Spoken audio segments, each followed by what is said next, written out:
Back with the new video.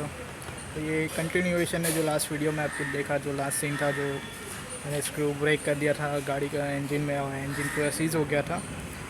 सो उसके बाद काफ़ी टाइम हो गया, मैंने ट्राई किया सब और मैंने इवेंचुअली वो निकाल दिया था जो स्क्रू ड्राइवर है वो। और मैं छोटी सी क्लिप डाल दूँगा इधर, शायद तक वो रिकॉर्ड नहीं हुआ पर मुझे सिर्फ वो वाला रिकॉर्ड हुआ जो अंदर उसमें दिख रहा था, वो पूरा मैंने निकाल दिया, फ़ोटो भी है। सो वो वाला पार्ट निकाला। पर जब मैंने वो मेजर किया पूरा जो स्क्रू का पूरा लेंथ और वो टीप रख के और जो न्यू वाला था, तो उसमें थोड़ा सा इधर इतना पार्ट मिसिंग था। और अभी भी गाड़ी के अंदर थोड़ा टिक टिक टिक टिक साउंड है। आई डोंट नो अभी वो वही है या फिर वो मैंने वो बोला था कि वाल थोड़ा वो निकल गया है या फिर वो है या फिर कुछ और नया चीज़ है। सो वो थोड़ा इशू दे रहा है। मुझे थोड़ा लग रहा है कि कैसे पावर थोड़ी लूज़ कर रही है गाड़ी, बट मोस्ट ऑफ तो एकदम बराबर चल रही है। जो वाल्व एडजस्टमेंट के उसके बाद से जो आरपीएम ऐसे पिकअप कर रहे हैं वो बहुत ही स्मूथ है। अगर ये सब नहीं होता तो मुझे लग रहा था कि अगर ठीक से हो गया होता तो best version of the engine जो रन कर रहा था वो तब होता। पर अभी ये हो गया है तो अभी क्या कर सकते हैं। अभी मैं रीबिल्ड करने के लिए तो नहीं सोच रहा हूँ क्योंकि रीबिल्ड में ज़्यादा खर्चा है और इसके पार्ट्स मिलने भी थोड़े मुश्किल है। बट देखते हैं, अगर कुछ भी नहीं होता है और गाड़ी में ऐसे सब होता ही रहता है तो मैं शायद तक रीबिल्ड करने का सोचूं भी। सो अभी तो नहीं सोचा है। So first I will show you मतलब वो साउंड कैसा आ रहा है और बाद में मैं देखता हूँ अंदर क्या हो रहा है।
सो जैसे आपने सुना एक टक टक टक टक आवाज़ आ रहा है। अभी वो एक्चुअली पहले भी आ रहा था, शायद तक मुझे थोड़ा ध्यान नहीं है। तो मुझे लग रहा है कि शायद तक वो वाल्व का आवाज़ हो सकता है या फिर कुछ पार्ट अंदर रह गया है, क्योंकि मैंने ये ऐसे ही गाड़ी मैंने गैरेज में भी दिखाया, उन्होंने कहा कि ऐसे कोई इशू नहीं होता है। जब पावर स्ट्रोक्स और ऐसे पिस्टन के हीट होता रहता है तो वो टूट टूट के निकल जाता है धीरे धीरे छोटे छोटे पार्टिकल्स में।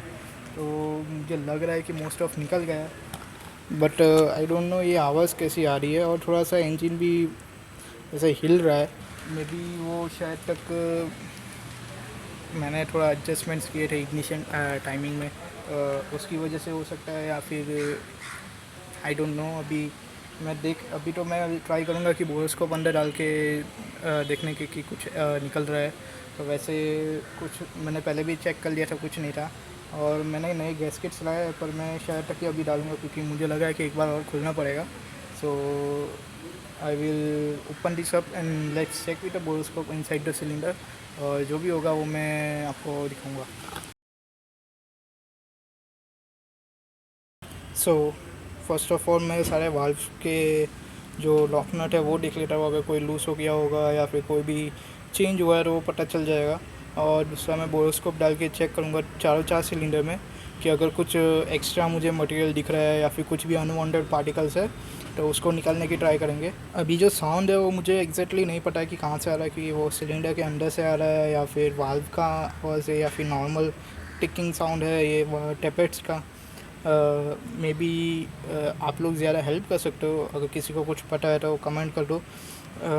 आई थिंक वाल्व का नहीं तो अंदर पिस्टन्स का मेरे को लग रहा है। मैं गैस कर रहा हूँ, सो लेट्स सी।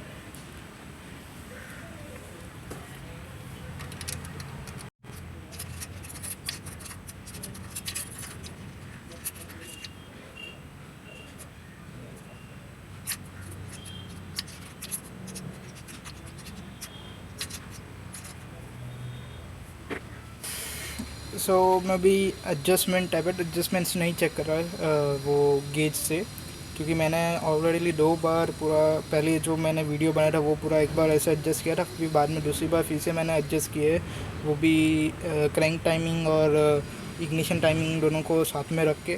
सो मैंने उसी दिन थर्ड टाइम फिर लास्ट टाइम चेक किया था कि मैंने कोई गलती नहीं कर दी कैसे करके। सो वो भी मैंने ध्यान रखा, तो मेरे को लग रहा है कि जो टैपेट के क्लियरेंस है वो ठीक है। सिर्फ मैं अभी वो सब चेक करने के लिए मुझे पूरा सब खोलना पड़ेगा, ये इनटेक का बॉक्स और ये भी। सो अभी मैं नहीं कर रहा, मैं बोरोस्कोप और लॉक नट के लिए, लॉक नट सारे टाइट है, अभी मैं बोरोस्कोप डाल के चेक करूँगा कि अंदर कुछ है कि नहीं।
मुझे अभी ऐसा कुछ सच दिखा नहीं, बोरोस्कोप में भी सारे सिलेंडर क्लीन लग रहा है। जो लास्ट फोर्ट वाला है जिसमें ब्लंडर होता उसमें सिर्फ ब्लैक ब्लैक हो गया पूरा हेड, पिस्टन का हेड, बाकी कुछ नहीं दिखा उसमें।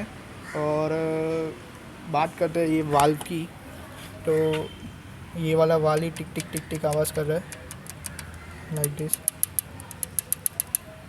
सो मुझे लग रहा है कि इसका ही आवाज़ है शायद तक, मैं सजेस्ट एक गैस कर रहा हूँ। और कुछ प्रॉब्लम नहीं, अभी ये चीज़ को ठीक करने के लिए पूरा ये वाल्व ड्रेन निकालना ही पड़ेगा, मतलब इन शॉर्ट हेड निकालना ही पड़ेगा। अभी जब हम हेड निकालते हैं तब क्या होता है कि जैसे हेड निकाला फिर हम सब चेक करते हैं कि हेड का सरफेस स्मूथ होना चाहिए, ब्लॉक का सरफेस स्मूथ होना चाहिए, फिर वाल्व की सीट, वाल्व की सील और इसमें कैम के सारे लोब सब चेक होता है, क्योंकि एक बार वो निकलता है तो सब चेक करके ही फिट करना वो सेंस बनता है, क्योंकि छोटी छोटी चीज़ के लिए फिर निकालते रहोगे तो वो ख़राब होगा। ये सब चीज़ में बहुत टाइम जाता है और बहुत ज़्यादा कॉस्टली होते हैं सारे प्रोसेस। ऐसा नहीं है कि कहीं पे भी हो सकता है, स्पेसिफिक जगह पे ही होता है और वो गैरेज वाला को ही पता होता है कि कौन कौन ये करके देगा। सो ये टाइम कंज्यूमिंग प्रोसेस है, इसलिए मैं थोड़ा सोच रहा हूँ कि इंजन रिबिल्ड करूँ या फिर ना करूँ, क्योंकि अभी तो just as it is engine चल रहा है, कुछ इशू नहीं है, बस वो सिर्फ आवाज़ है टिक टिक टिक टिक, और कोई प्रॉब्लम नहीं है। और एक जो ऑयल का लीक है वो तो है ही, जो G10B के साथ कॉमन है। और मैंने दूसरा भी एक ऑप्शन सोचा, जितना कॉस्ट मुझे इंजन को रीबिल्ड करने में लग रहा है उतना ही कॉस्ट में शायद तक मुझे G13B का सिर्फ ब्लॉक मिल जाएगा। और बाद में थोड़ी एसेसरीज और ट्रांसमिशन और सब अलग से होगा, तो वो भी बहुत उतना नहीं है।